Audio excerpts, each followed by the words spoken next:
All right, Doug Petkanics of Livepeer, thanks for joining us. Sure thing, happy to be here. So let's start this way. We at Decrypt did a Learn article about Livepeer.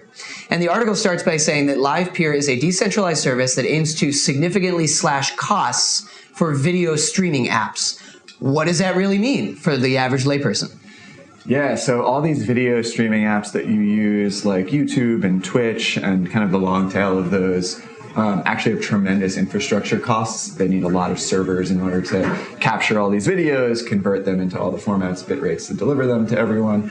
And that's really computationally heavy, expensive. It can cost $3 an hour to use a cloud service to do that.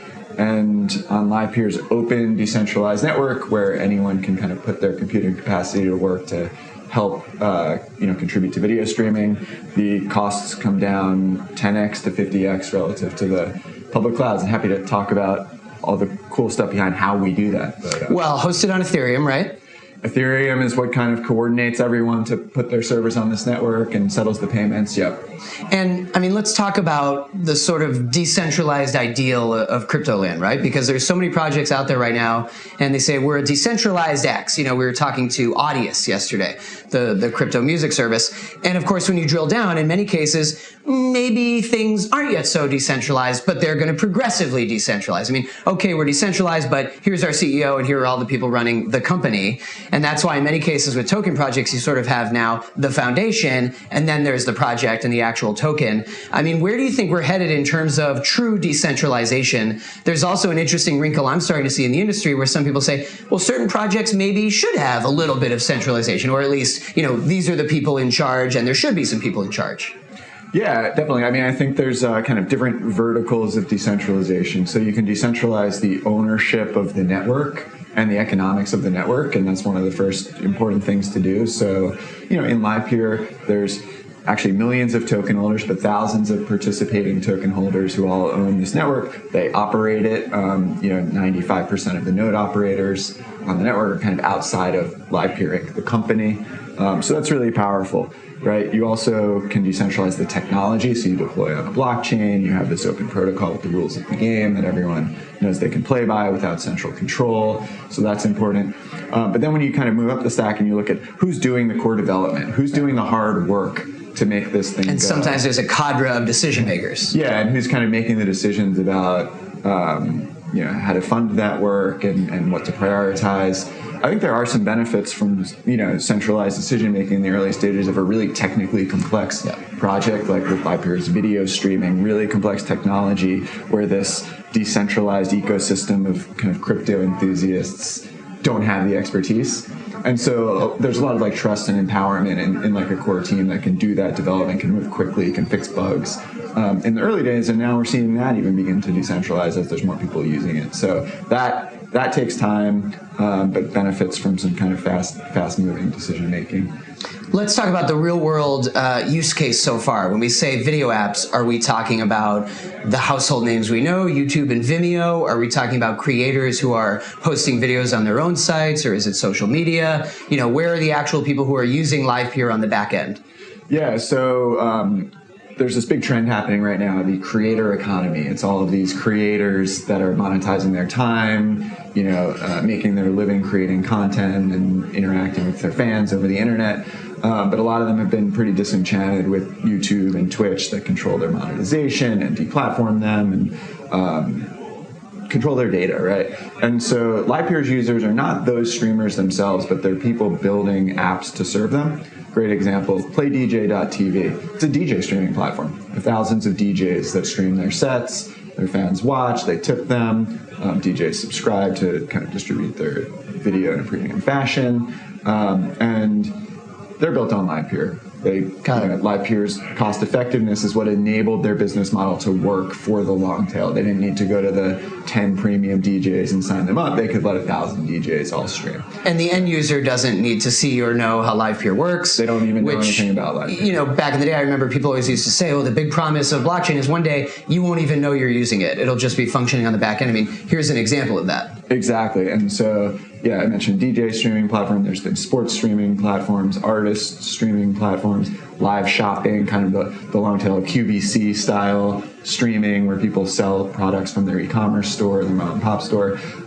So these are all applications their users don't know about Livepeer. It's hidden under the hood. We're an infrastructure layer. Just like when you're using, any web app, you don't know that you're using Amazon Web Services, right? Which is what you probably usually are using. Exactly. I mean, in some ways, you guys are a B2B service. I mean, you're servicing the actual video apps and platforms, and the viewer and even the creators who use those apps don't know. Correct. And now the other interesting area where you're starting to see adoption pick up relates more to this kind of crypto world and Web3 world. We're at this conference right now full of people that are excited about NFTs.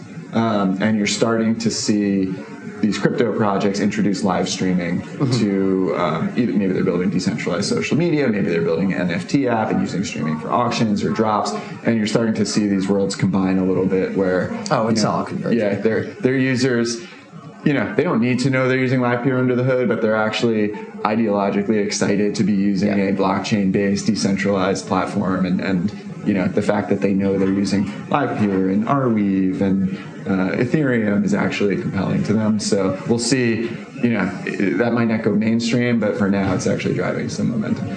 So for you, let me zoom out a little bit and just ask you personally, I mean, why video? What was the gap you saw? And of course, in tech at large, every company eventually wants to do it all. Every company at first says, well, here's the thing we do, the specific thing. And then it says, oh, we're also going to start doing this service and this. So, eventually I imagine, you can kind of get into powering streaming of other things. But why did you start with a video service? Yeah, a little bit of background. My co-founder and I have worked on 2 startups together previous to Livepeer, one successful, one not successful. And in the previous one, we did a lot of video engineering. We're both software engineers, and we saw firsthand how expensive it was, how hard it was to scale and operate.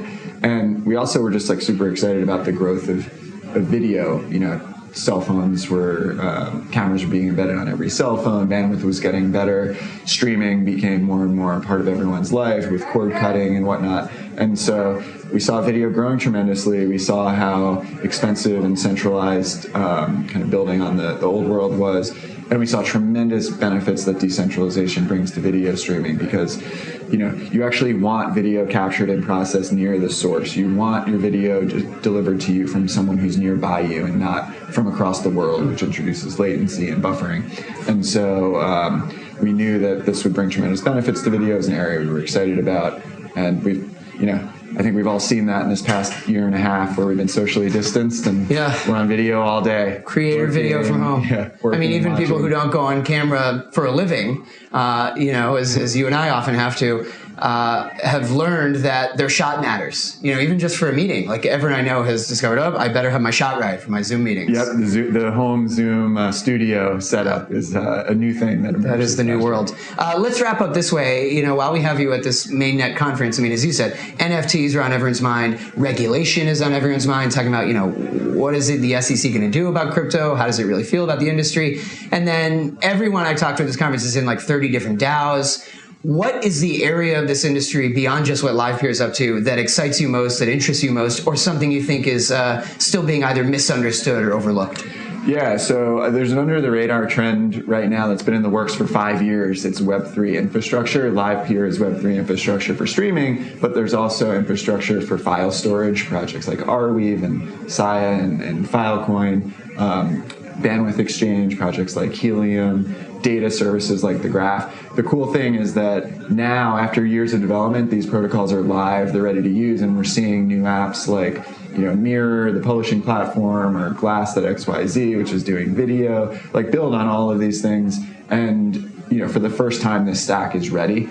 And so we actually partner with a bunch of these projects. We launched something called the Web3 Index, which showcases the usage and fees being paid into all these protocols. And I think it's going to be a big trend that's coming in the next year. So keep your eye out for Web3 infrastructure. Yeah, what's cool to see from my perspective, having covered this industry for years and years, for a long time people would say, right now we're all heads down building. We're just building, and it's going to come. And now you're actually starting to see things that exist and have launched. And for the longest time, projects would say, here's what we're going to do. Here's what we're going to build eventually. And now these things actually exist. Yeah, and they're being built not like by the projects themselves, but by this whole like creative army of hackers and hobbyists and enthusiasts that are bringing some product insight and some vision, and not just a bunch of engineers kind of thinking, here's an example of what you can build. So it's exciting. Good stuff. Doug Petkanics, thanks for joining us. Yeah, sure thing. Awesome. It's good to be here.